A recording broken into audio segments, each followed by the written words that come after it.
You probably know that I don't always do a ton of research on the individual brands before doing a video because sometimes it'll be more about the tap handle than the individual brand or the beer.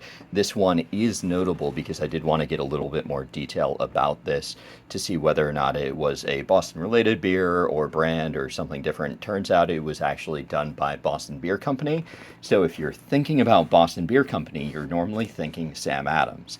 And if you're in this area, even though it might be a Boston Beer Company item, so I believe that Truly might be one of the ones that falls under there, we'll still typically say like, oh, Truly is by Sam Adams or something like that. Just a lazy naming thing, but Lightship was apparently a brand that Boston Beer Company did in the 90s. Looks like it was around 94, something like that ish.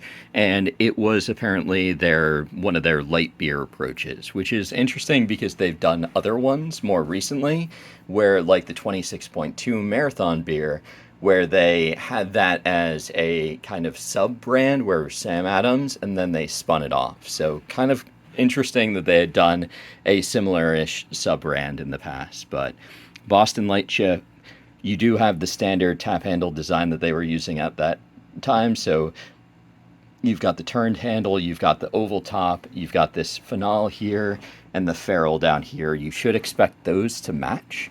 So that coloration is normally going to be the same unless they're exposed to uneven light. But great vintage tap handle. It's also worth noting that this, I believe, is a little bit different. The way that they actually have that turned, I don't know if that was classic for all of these ones or just notable for the Lightship. But great vintage tap.